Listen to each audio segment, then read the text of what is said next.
It was a typical day at McDonald's with the smell of fries and the sound of chatter filling the air. I had been working there for a few months and I knew the drill. Take orders, serve food, and make sure the customers left with a smile. But on this particular day, there was something different.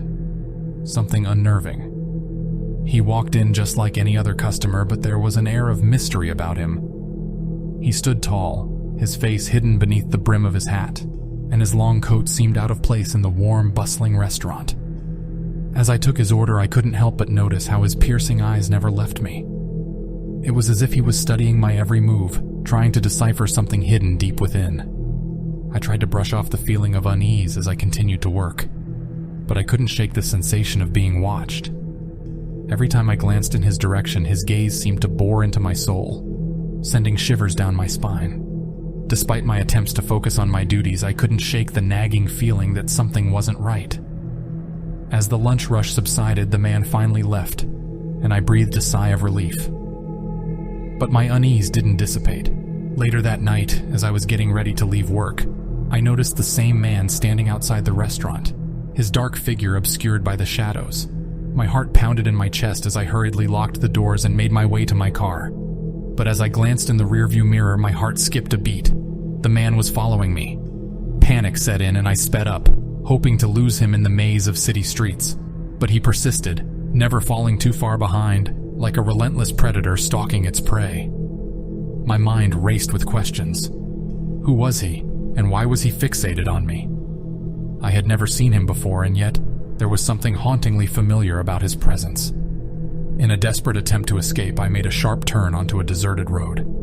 My tires screeched as I tried to put as much distance between us as possible.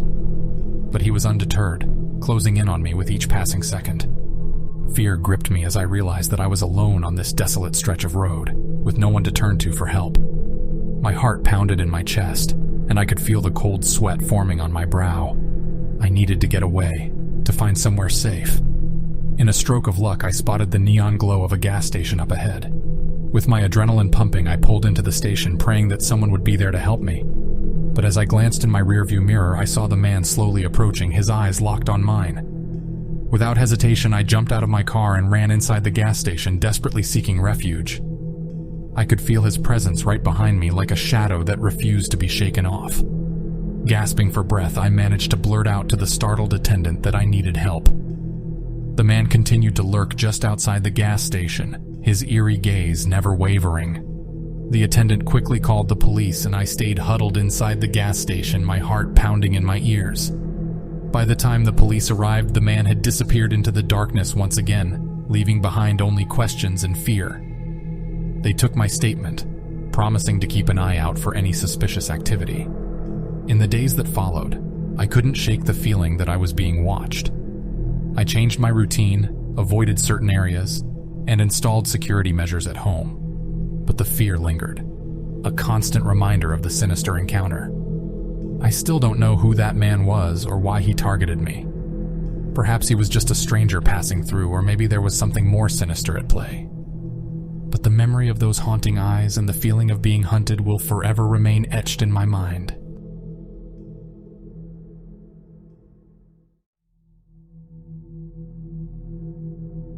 It was an uneventful day, and my craving for some delicious McDonald's got the better of me.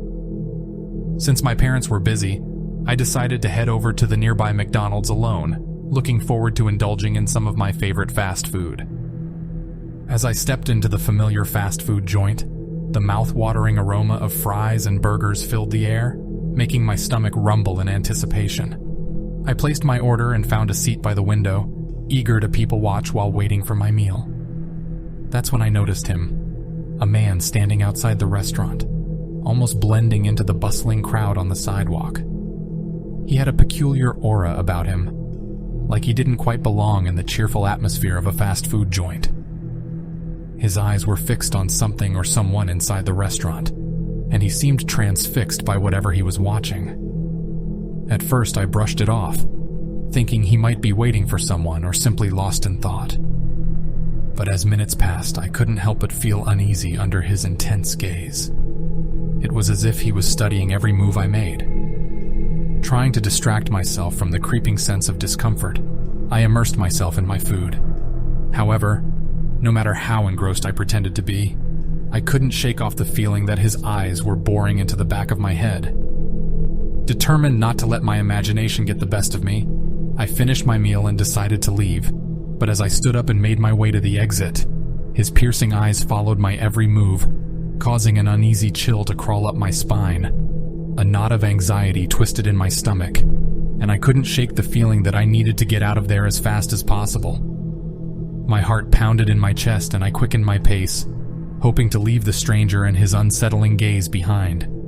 I stepped outside into the cool night air, and that's when I realized he was following me. Panic seized me and I didn't know what to do. I couldn't go back inside. I had to find a way to escape this eerie stalker. My mind raced as I weighed my options. I knew I couldn't lead him to my home, so I decided to take a detour, hoping to lose him in the maze of streets and alleyways. With every step, my heart pounded louder in my ears. Fear urged me to run, but I had to keep my wits about me. I turned corners, crossed streets, and even doubled back at times, all the while keeping an eye on the figure in pursuit. As I sprinted across a busy road, narrowly avoiding a passing car, I finally saw some distance between us. My heart was still pounding, but relief washed over me. I had lost him. I hurried back home, my breath ragged and my mind in a whirlwind of emotions. I locked the doors and peeked through the curtains, half expecting to see the stranger lurking outside. When I shared the bizarre and terrifying encounter with my parents, they were understandably concerned. We decided to contact the police and report the incident, just to be safe. In the days that followed, I couldn't shake off the feeling of being watched. Every unfamiliar face I encountered seemed like a potential threat, and my anxiety levels remained heightened. The experience served as a chilling reminder that danger can lurk in the most mundane of places.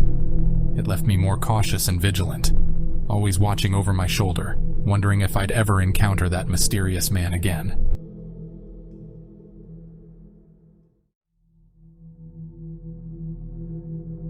It was a gloomy Wednesday afternoon, and I found myself craving the comfort of a classic McDonald's meal. With my stomach rumbling, I decided to make a quick detour to the nearest branch on my way home from work. The familiar golden arches greeted me as I stepped into the bustling restaurant, the aroma of freshly cooked fries and burgers filling the air. After placing my order, I searched for an empty seat near the window, hoping to enjoy my meal while people watching. As I settled in, I couldn't help but notice two men seated at a far corner of the restaurant. They stood out like a sore thumb amidst the families and friends chatting away. Dressed in dark clothes with hoods partially covering their faces, they seemed out of place in the brightly lit and cheerful atmosphere. Curiosity got the better of me, and I couldn't resist stealing glances at the mysterious duo. They appeared engrossed in a hushed conversation, their eyes darting around the room as if expecting someone or something. A knot formed in my stomach as their suspicious behavior gave me an unsettling feeling. Attempting to shake off the unease, I focused on my food, trying to convince myself that my imagination was running wild. But as I looked back towards the men, I caught one of them staring at me, a piercing gaze that sent a chill down my spine. I quickly looked away, my heart starting to race. Finishing my meal, I decided to leave the restaurant and head back to my car. But just as I reached the exit, I saw them standing up from their seats, seemingly following me with intent. Panic surged through me, but I tried to maintain composure and walked briskly to my car. My hands trembled as I fumbled for the car keys, and as I glanced back, I saw the two men trailing me, their steps quickening. Fear gripped me tightly, and my heart pounded like a drum in my chest. Finally unlocking the car, I jumped inside and locked the doors in a heartbeat. As I started the engine, I saw the men approaching, their faces twisted with an ominous determination. They began to bang on the windows, demanding that I let them in, but I knew better than to give in to their threats. My adrenaline soared, and I hit the gas, speeding out of the parking lot. I didn't dare look back until I was certain they were far behind. My heart still thumping, I drove as fast as I could to put as much distance between us as possible. When I felt safe enough, I dialed the emergency number, my voice trembling as I reported the frightening encounter to the police. They urged me to stay on the line while they dispatched a patrol car to investigate the situation. Though I was eventually able to escape the clutches of those menacing men, the incident left an indelible mark on my psyche. I couldn't help but wonder what their intentions were and why they had singled me out. Since that harrowing day, I've become more cautious, wary of strangers and always looking over my shoulder. The once mundane task of going to McDonald's has now become an ordeal fraught with tension and fear.